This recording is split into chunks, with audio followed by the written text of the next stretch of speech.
Welcome to another episode of Solitaire Quest. I'm the Blood Knight of the Old Republic of Bloodganistan. If I'm not mistaken, this is episode 31. Episode 31. I should start playing some Solitaire Quest, and today, right now, at this moment, I am reviewing the episode of the Orville known as If the Stars Should Appear. Now, every episode of Orville that isn't Star Trek Discovery is a good episode of the Orville. Yep, the Orville, when it went up against Star Trek Discovery, it was no contest, folks. The ratings were good. Seth MacFarlane was outperforming Alex Kurtzman's hell-spawn love child that was Star Trek Discovery. It was a good day in time. You know, we got, goddamn, still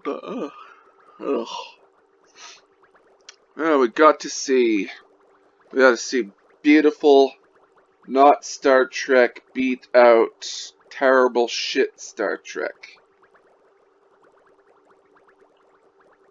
And it was at that moment that Kurtzman had realized he had gone up against a giant. That is Seth MacFarlane. So yeah, this episode of the Orville, I liked it. We had a nice bit of continuity nod from the last episode. We had Clyden and Bortus at the beginning of the episode discussing their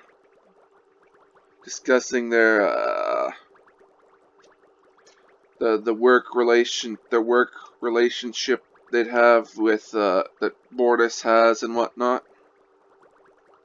We had a little bit of we got to see a bit of their personal life. We got to see Clyden eat some of the ice cream, the Rocky Road ice cream.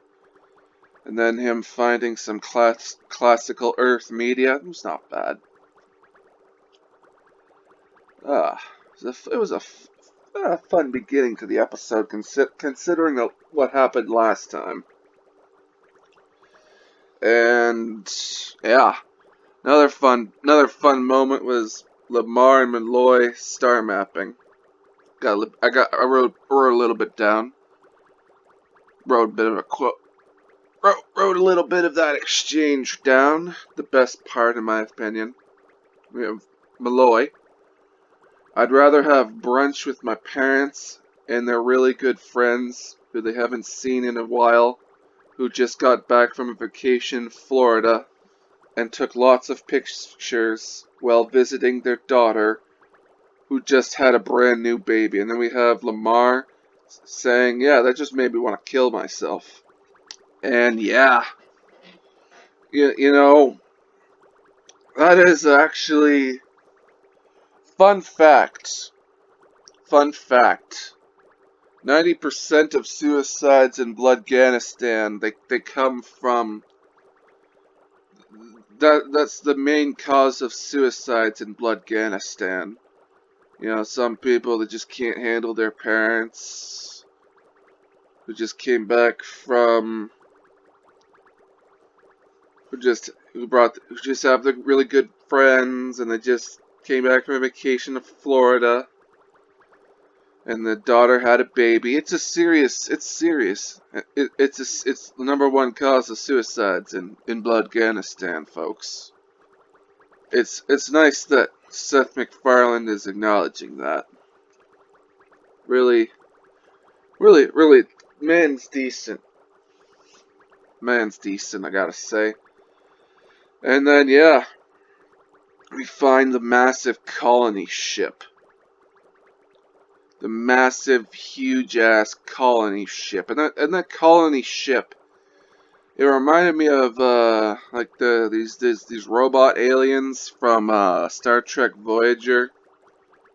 Couldn't reproduce. The ship reminded me of that ship, just the way it looked.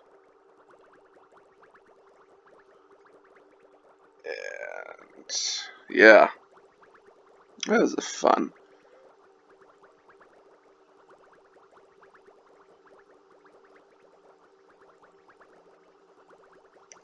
And now that I realize Seth MacFarlane draws on a lot of past Star Trek continuity. He draws on a lot of it.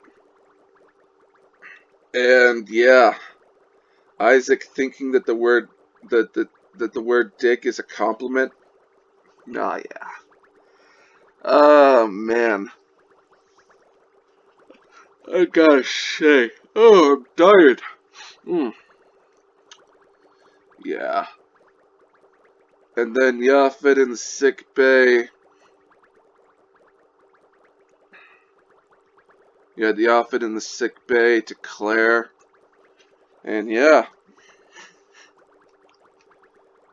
We have a little more of Yaphet hitting on Claire. You know, I don't how why would well, I don't get why I don't get why Yaphet would be interested in Claire. I'm not sure, man. I'm not sure. It's really weird. And yeah, the music, the score behind this episode, it reminded me of Star Trek The Motion Picture, which is fucking real Star Trek. That is a real Star Trek movie, folks. Not the reboot crap we got from bullshit Jar Jar Abrams. You know what? You know what I'm gonna do?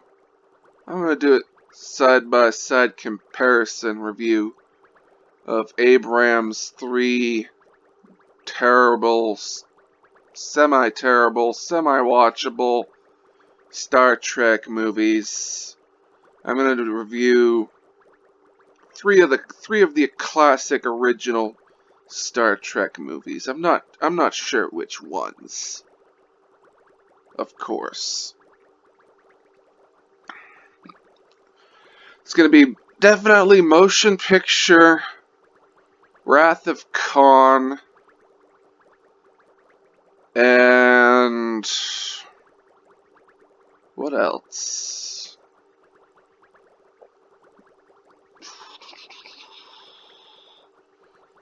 What would be a good movie to pair with Star Trek Beyond?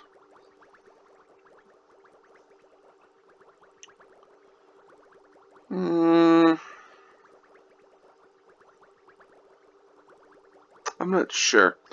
I'm gonna do a review series of those 3 movies. Jar Jar Abrams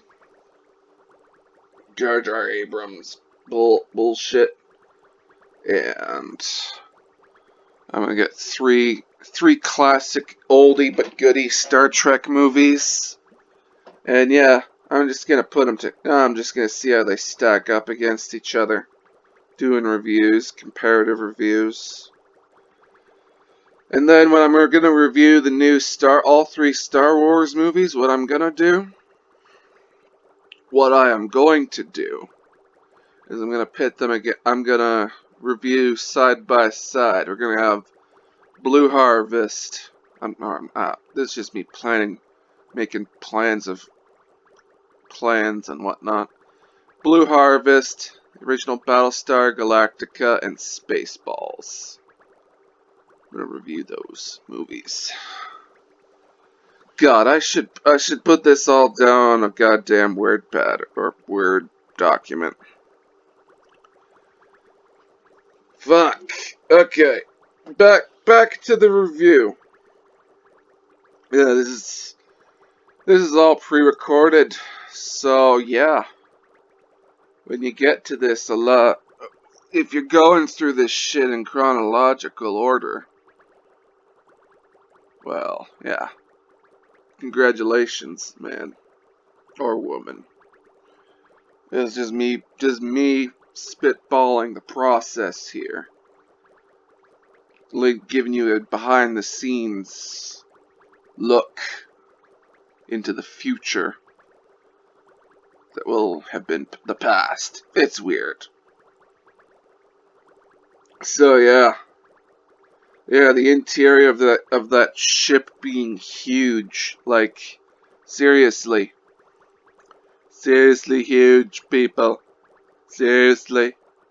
Like it was like a Manhattan-sized space, like Manhattan-sized space in that spaceship.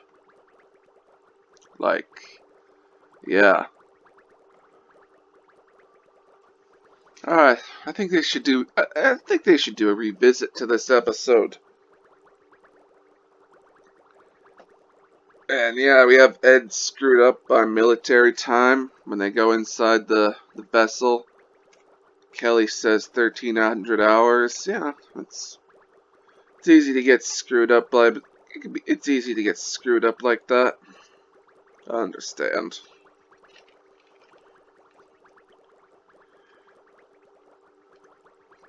And then we have on their way into the.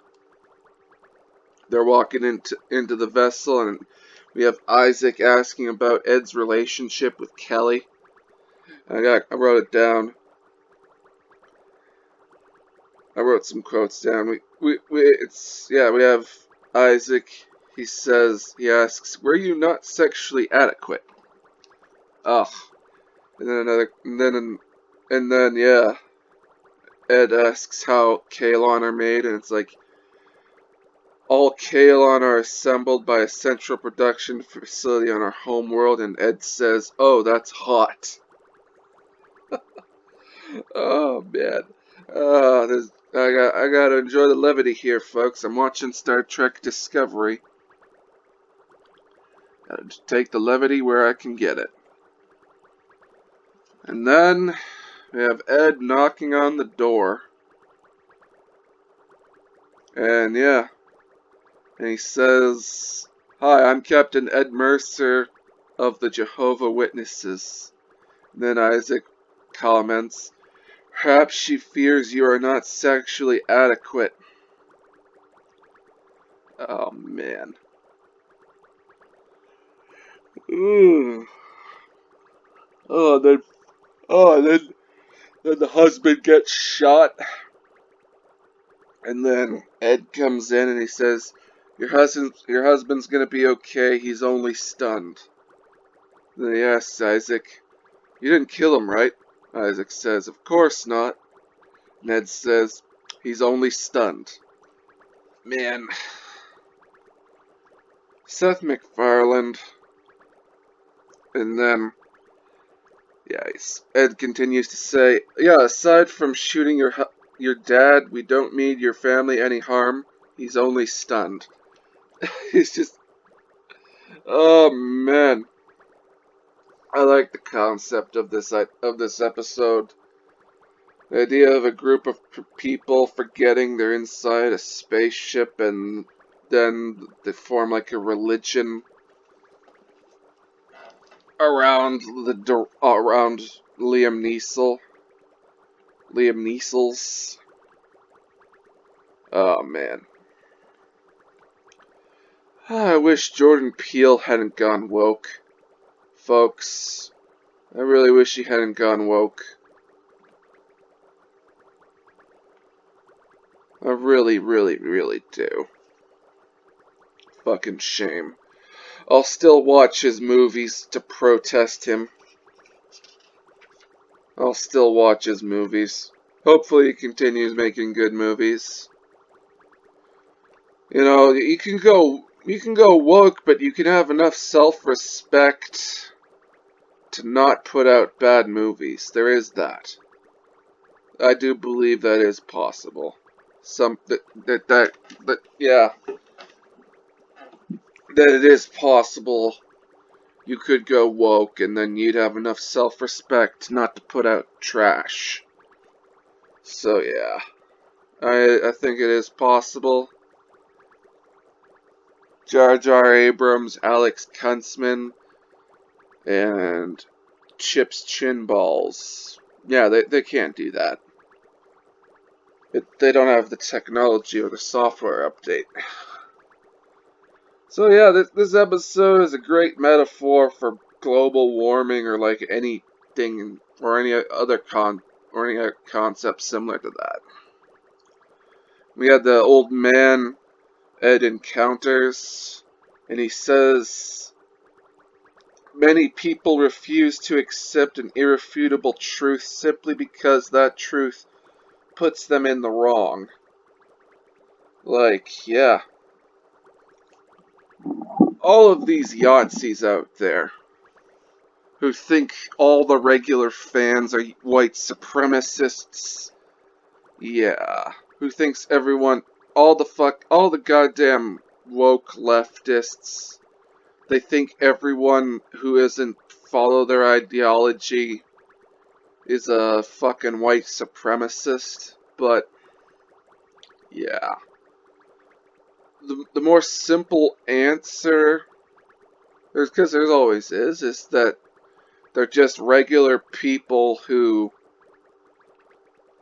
just are regular people who don't freaking watch or subscribe to the bullshit.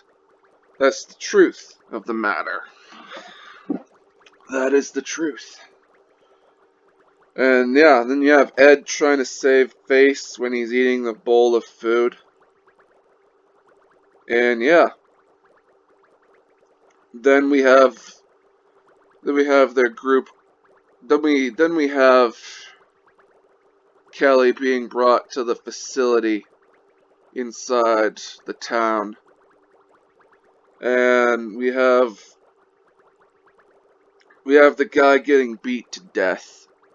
Now, Alex Kurtzman or something, or some other bullshit woke creator, they just show us the guy getting beat to death. But the way it was subtly done, you know, the way it was tasteful. This is tasteful, folks. How we got showed that the guy died was fucking tasteful. It's all implied, folks. Imply the violence. You don't have to always show it. Oh, hold on.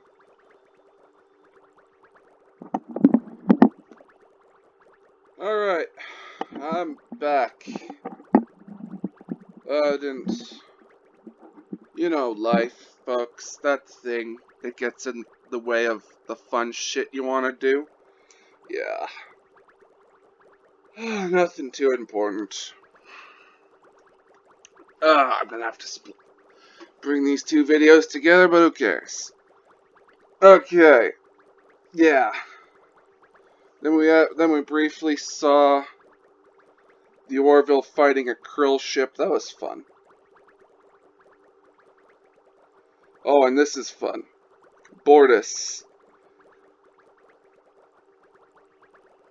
We must hope the captain and his team are not in danger. And then we cut to a scene of Kelly getting punched in the face. Oh, and then we have the interrogation. I have a quote from Kelly here.